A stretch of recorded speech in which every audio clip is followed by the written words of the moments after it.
Let's start, though. I want to start with this myth going around, perpetrated by Trump supporters in retreat and then other moronic quarters of the interwebs, that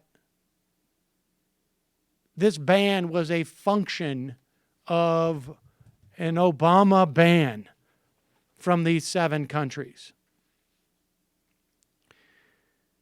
First off, what they're referring to are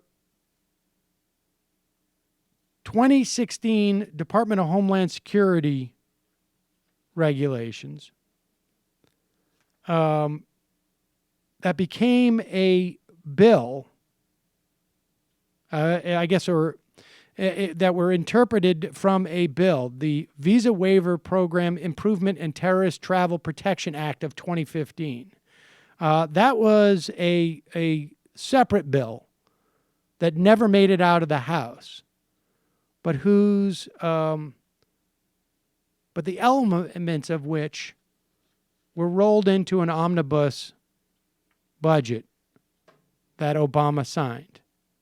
But putting that aside for a fact that it was a Republican proposed bill in a Republican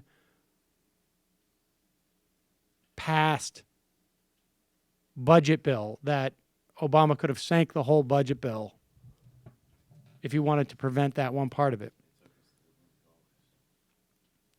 What that provision was a modification of the VWP provisions that exist. The VWP are the visa waiver provisions, which apply to some 30, maybe 38 countries. I don't know, 34, 38, I can't remember.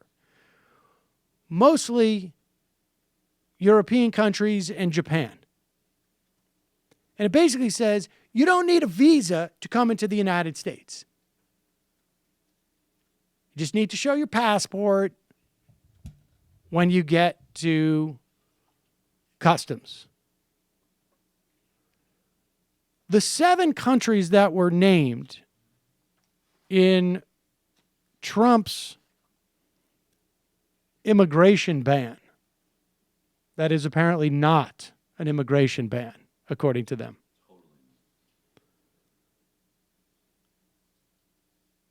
Basically, were exceptions to the visa waiver protection plan, or program, I should say.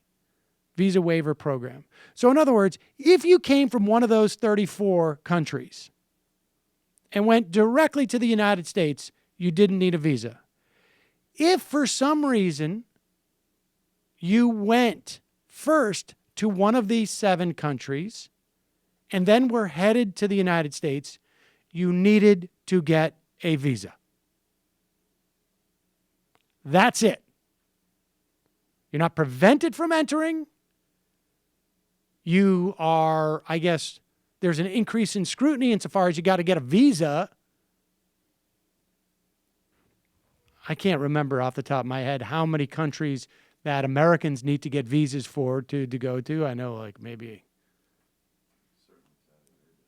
Yes, in other Asian countries, maybe mainland. I feel like I had to get a visa to go to Thailand, but that was 25, 30 years ago. I don't remember. But yeah, it's an extra burden if you go through those countries.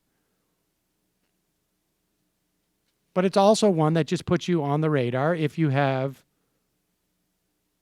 been in Iraq or Syria or Iran or Sudan.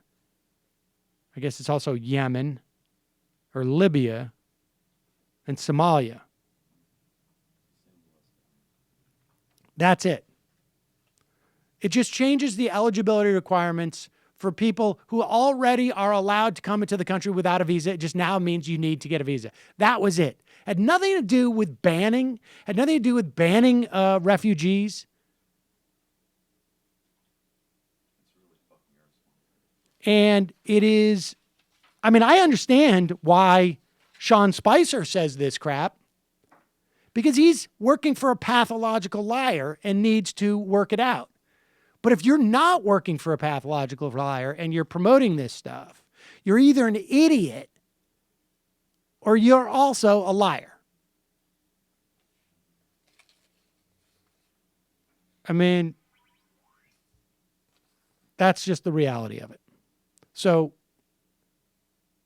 I don't know, someone had sent me a link to this guy, Seth Franzman. I don't know who it is, but it was really impressive how he, for whatever reason, I don't know why he would have done this. Maybe it was just laziness. Maybe he can't read. But he clipped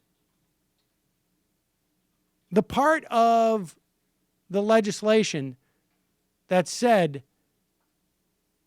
that isolated those 7 countries without the first clause, which says if you are from a VWP country and travel through these 7 countries, yeah, I don't know who this guy is, but somebody had sent it to me in the emails. And then I heard that other morons are repeating this thing. I can only imagine who those other morons are. Because this would actually involve reading the actual VWP statute, which takes almost like 10 minutes. And that's probably 9 minutes of Googling to find the link.